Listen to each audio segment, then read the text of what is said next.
आलू 40 रुपया आलू बिक रहा है। गरीब का मर रहा है, किसान मर रहा है। मधुबनी जिला में 3 चीनी मिल है, एक भी मिल चला है आज तक 15 साल में। किसान मर रहा है, नौजवान मर रहा है, नौजवान एकदम बेरोजगार है साहब। नहीं पा रहा था, इसलिए जो भी किए अपने बल पे किए, बहुत ही कुछ किए। ऐसे नेता होना भी चाहिए, हमारे विधायक होना भी चाहिए, और इसीलिए हम उनको चुनेंगे और उसी को वोट देंगे। ऐसा कानून, ऐसा जो है माहौल बना दिया कि लॉकडाउन की वजह से, लॉकडाउन की तस्वीर देख लिया जाए, जितना मजदूर है कोई रास्ता में चल रहा है, रास्ते में चलते चलते मर गया। आप देख रहे हैं मिथिला दस्तक। आप मिथिला दस्तक से आपको लगातार हर एक विधानसभा की खबर दिखा रहे हैं। नमस्कार, आप देख रहे हैं मिथिला दस्तक और मिथिला दस्तक में आपका स्वागत है।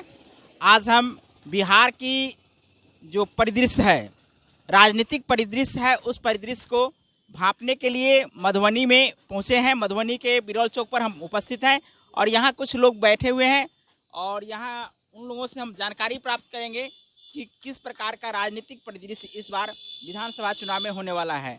आप अपना नाम बताइएगा। मोहम्मद शाकिर रैन। जी शाकिर रैन जी, आप अपना पदनाम भी बताएंगे तो अच्छा रहेगा। मैं काको का पूर्व मुखिया हूँ। झंझारपुर प्रखंड में मेरा घर पड़ता है, झंझारपुर विधानसभा में मेरा घर पड़ता है। धन्यवाद मुखिया जी।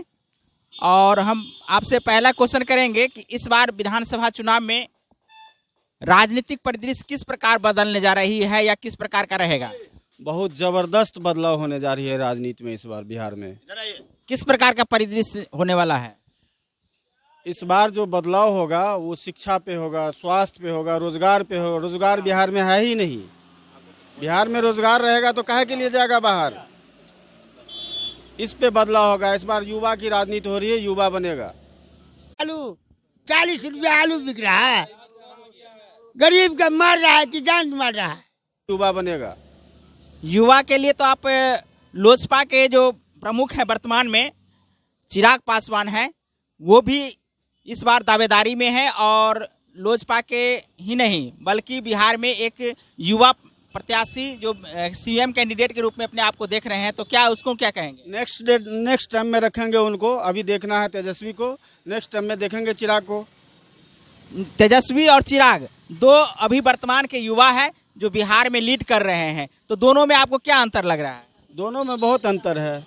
चिराग केंद्र की राजनीति करे, तेजस्वी बिहार की राजनीति करे, ये बेहतर है। यानी दोनों तरफ से आपको पसंद है, लेकिन दोनों की राजनीति में अलग यही देखना है कि वो केंद्र की करे और ये हाँ, यही कहना है मेरा। अच्छा, वर्तमान में जो वोट महागठबंधन का है, उस महागठबंधन में जो है सो मुसलमान का वोट, जो अति पिछड़ा वोट जो है, वो कहाँ जाने वाला है? वो तो महागठबंधन के साइड में जाएगा। आप मुखिया जी हैं तो हम इससे बात को लेकर के पूछेंगे कि क्यों कह रहे हैं कि सिर्फ महागठबंधन में ही जाएगा, जदयू में नहीं जाएगा? इसलिए जदयू का जो काम है वो 15 साल राज किया है बिहार में और विकास किया है बिहार में, ऐसी बात नहीं है। लेकिन रोजगार कहाँ है बिहार में? रोड बनाने से विकास हो जाएगा?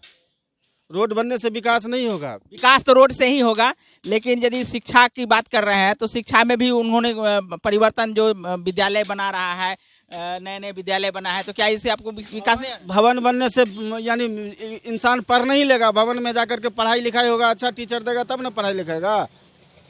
पढ़ाई लिखाई चौपट है बिहार में, शिक्षा साफ चौपट है बिहार में। रोजगार खत्म है, दूसरे प्रदेश भागना पड़ता है बिहार के लोगों को।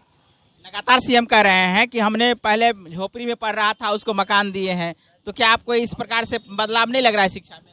आप कहिए, जो उनके पिताजी जो थे, जो झोपड़ी में थे, उनको मकान बना के नहीं दिए? उनके पिताजी उनके मकान बना के नहीं दिए, तब ना आगे बढ़े हो। शिक्षा में कैसा परिवर्तन चाहते हैं? शिक्षा में पढ़ाई अच्छी हो, अच्छी टीचर आवे बिहार में, अच्छा टीचर लावे स्कूल में, अच्छी से पढ़ाई हो, शिक्षा की उन्नति करे, बिहार डेवलप करेगा। अच्छा, हम रोजगार की बात करेंगे। एक तरफ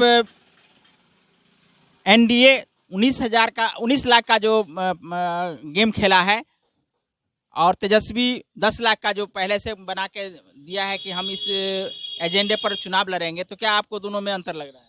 एनडीए क्या कह रहा है? नीतीश कुमार क्या बोले हैं अभी तेजस्वी के बारे में? 10 लाख नौकरी कहाँ से लाएंगे? तो आज फिर कहाँ से 19 लाख नौकरी लाएगा एनडीए? नीतीश कुमार ऐसा नहीं लग रहा है कि दोनों ठक रहा है? नहीं, दोनों नहीं ठग रहा है। तेजस्वी सही बोल रहा है, वो ठग रहा है। 2 करोड़ नौकरी प्रधानमंत्री बोले थे, जो 2 करोड़ नौकरी देंगे देशवासी को। क्या ठो नौकरी मिला? आपका नाम क्या है? मोहम्मद बाबर अली। बाबर अली जी, इस बार चुनाव में किस प्रकार का माहौल है? इस बार चुनाव में माहौल ये है कि सरकार बदलाव हो, चूँकि सरकार बदलने से मिजाज भी बदलेगा, हर एक एतबार से माहौल भी बदलेगा, सुरक्षा भी बदलेगा और पढ़ाई में भी तब्दीली आएगी। हर एतबार से बदलाव होना चाहिए ताकि इंसान को कुछ समझ में आए कि हमारे यहाँ पर जो अभी सरकार बदली है वो सरकार क्या करेगी। जैसा कि आप बतले कि मिजाज बदलेगी और यहाँ जो वर्तमान सरकार है वो पिछले सरकार पर जो 15 साल का सरकार था उस पर आरोप लगा रहा है कि जो उनका 15 साल था वो जंगल राज था, करप्शन था, एक प्रकार का इंडस्ट्री था कि यहाँ अपहरण जैसा इंडस्ट्री खड़ा हुआ था। क्या इसके बारे में क्या कहेंगे? अभी वर्तमान में जो सरकार चल रही थी वो सरकार ऐसा कानून, ऐसा जो है माहौल बना दिया कि लॉकडाउन की वजह से, लॉकडाउन की तस्वीर देख लिया जाए, जितना मजदूर है कोई रास्ता में चल रहा है, रास्ते में चलते चलते मर गया, बीबी बाल बच्चा के साथ लेकर के चल रहा था, बहुत परेशानी हुई।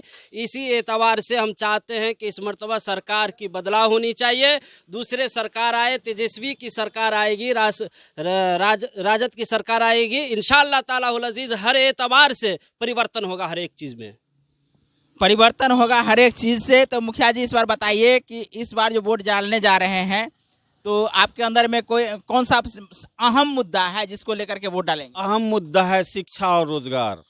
रोजगार तो वर्तमान में सभी को बताइए रहे हैं, प्रधानमंत्री मोदी जी आत्मनिर्भर बना रहे हैं, तो क्या इससे आपको नहीं लगता है कि रोजगार मिल रहा है? पकौड़ा तलने से आत्मनिर्भर हो जाएगा? किसको से आप रोजगार बता रहे हैं?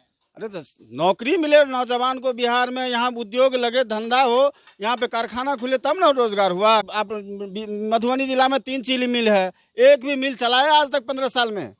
किसान मर रहा है, नौजवान मर रहा है, नौजवान एकदम बेरोजगार है साहब।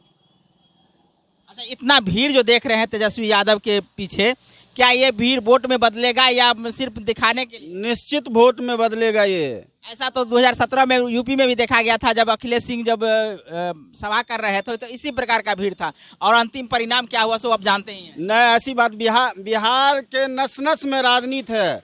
बिहार का जो डीएनए है ना, सो राजनीति है उस डीएनए में।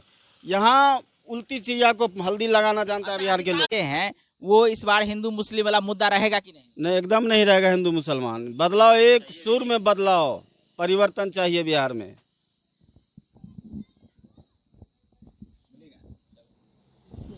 क्या नाम है आपका? मोहम्मद हीरा। हीरा जी, आप चुनाव में भाग ले रहे हैं जी। वोट गिराने जाएंगे? वोट तो गिराएंगे। तो वोट गिराने से पहले आपके अंदर में कौन सा मुद्दा है जिसको लेकर के वोट गिराएंगे? तेजस्वी यादव। तेजस्वी यादव। तो तेजस्वी यादव का कौन ऐसा काम है जो आपको अच्छा लग रहा है? अच्छा काम कर रहा है, ये काम करेगा, जिताएंगे इसको, मौका दे रहे हैं। मौका दे रहे हैं, इसको लाएंगे। लाने के बाद जो आपको लगेगा कि 5 साल में आप देखेंगे कि अच्छा काम नहीं कर रहा है तो फिर क्या करेंगे? नहीं, ये तो काम तो करेगा, सबको नौजवानों का बोल रहा है, सबको काम करेंगे, नौकरी देंगे। तो इस बार किसको चुनाव में जिताने जा रहे हैं? तेजस्वी यादव को। तेजस्वी यादव को। तेजस्वी यादव को। तेजस्वी यादव। तेजस्वी यादव के वही जीते। तेजस्वी यादव के देंगे और उसी को मुख्यमंत्री हम बनाना देखना चाहते हैं। नौजवान एकता पार्टी, तेजस्वी यादव जिंदाबाद जिंदाबाद जिंदाबाद जिंदाबाद, तेजस्वी यादव जिंदाबाद जिंदाबाद, तेजस्वी यादव जिंदाबाद। तो आप देख रहे हैं हम मधुबनी विधानसभा में है और मधुबनी विधानसभा का किस प्रकार का मिजाज है और खास करके जो अति पिछड़ा का मिजाज है वो एक तरफा मिजाज दिखने को मिला है। और मधुबनी में जो समीर महासेठ खड़े हैं राजद से, उनको सपोर्ट करने के लिए, वोट करने के लिए जा रहे हैं। और हम यहाँ एक युवा है, इनसे लास्ट कमेंट लेंगे कि आप समीर महासेठ को क्यों चुनेंगे। इससे पहले भी आपका विधायक रहा है, क्या क्या काम किया है? हमारे पहले भी विधायक रह चुके हैं समीर कुमार महासेठ, बहुत अच्छे काम किए हैं, समाज से एकता मिल के रहते हैं, वो प्रिय हैं, बहुत अच्छे हैं और गली गली घूम कर के हर एक बूढ़े नौजवान से उससे मिलते हैं, उसका हाल समाचार पूछते हैं। और रही बात इसका कि समीर महासेठ का उसका पूरा बहुमत था नहीं, वो अकेला अपना विधायक था, वो क्या कर पाता अकेले, उससे कोई बहुमत मिल नहीं पा रहा था। इसलिए जो भी किए अपने बल पे किए, बहुत ही कुछ किए। ऐसे नेता होना भी चाहिए, हमारे विधायक होना भी चाहिए और इसीलिए हम उनको चुनेंगे और उसी को वोट देंगे।